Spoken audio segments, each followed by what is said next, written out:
Northern California, there's a missing teenager who's on everyone's mind, 15-year-old Sierra Lamar. Now, Sierra was last seen in Santa Clara County. That was about 2 months ago. And now everybody in the country is asking the question, where is Sierra Lamar? Well, tonight I'm sitting down with her father as we try to bring home another missing child. The mystery of what exactly happened to Sierra Lamar grows in the shadows of some dark family secrets and in a section of Northern California where predators have a million places to hide. Oh, is this a video? Okay, I'll wrap then. Like so many teenagers today, 15-year-old Sierra loves hip-hop and lives out her life on camera. But no one was videotaping on March 16th when Sierra walked out of her home, where she lived with her mother and her mother's boyfriend, and then vanished. So what happened to this energetic and popular competitive cheerleader?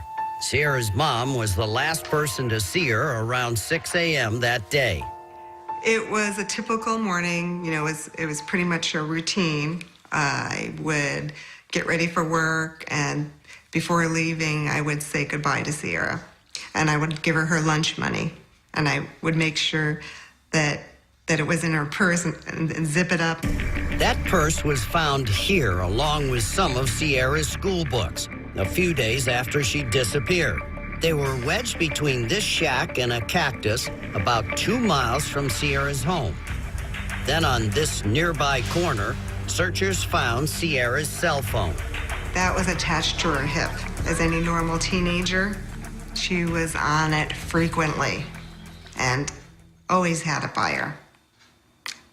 So that's why discovering that was really difficult to hear. Investigators believe Sierra texted a friend before she headed off to school. She normally walked alone for less than 10 minutes to the school bus. Scan their quiet, dead-end street, and it's hard to imagine how anyone could have grabbed Sierra here without careful planning. But then turn the corner, walk the last quarter of a mile to Sierra's bus stop, and the possibilities multiply. It's on the outskirts of Morgan Hill. There's big lots. It's in a county area. There's a lot of migrant workers in the area. There's a lot of major big houses. There's a lot of shacks. There's a lot of agriculture. It's a really different area. Sheriff Lori Smith watches over Santa Clara County on the edge of Silicon Valley. She believes Sierra's abduction was a crime of opportunity. If this is a situational abduction, that means that the person saw her, wanted something, generally the motive is sex, and abducted her. It wasn't planned, there wasn't a type. She was available, she was vulnerable, and she was desirable. And that's the way we're leaning, but we're not closing the door to any possibilities. Cops zeroed in on Sierra's family first, and for good reason.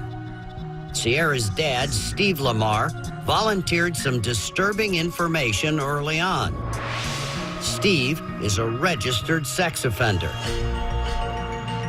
We were still married, but at the time, I was focused on the kids and being the PTA mom and on my career. We were drifting before that, way before that. I don't want to go into details about that situation or the case because the issue at hand is Sierra right now. Cops say no one close to Sierra, including Steve, is a suspect at this time. And Steve didn't hesitate to sit down with me one-on-one. I'm not betraying a trust here. It's been in many, many media reports that you're a convicted sex offender.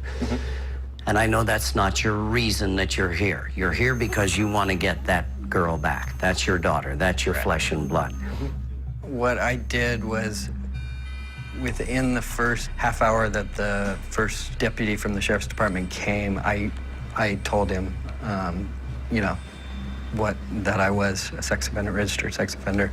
And so I, revealed that and was really open and Right at the house, when they came to the house. Yeah. The question that everyone seems to kind of avoid, is there a possibility that Sierra, for whatever reason, might have gotten it into her 15-year-old head? I'm going to a new place. Lots of things have happened. Dad's a convicted sex offender. Mom and Dad are divorced. We're living in a new house. It's too much. I'm going to hit the road. Is that possible? I don't hear anybody saying that. No, that would be very unlikely in my mind, just because I know what state of mind Sierra was in. I had seen her the weekend before she went missing. I had talked to her on the phone the night before she went missing. Her state of mind, she was happy. So I never give up, but the odds are pretty slim. You know that. Yeah. And how are you dealing with that? I'm positive and, adamant about it. I'm never giving up until I find her. I'm hoping that you and your show will help us. I have confidence. Steve didn't just put faith in our show. Countless volunteers have been helping search for Sierra since day one. It's this area right here we are searching for. And the search isn't an easy one. Some of these men and women are on their 8th mission. The grid they're covering is wide through tough terrain. Christine Din, a volunteer with child advocate organization Class Kids, stays beside the family at the search center. Christine's sister, Michelle Lay, was murdered allegedly by a friend.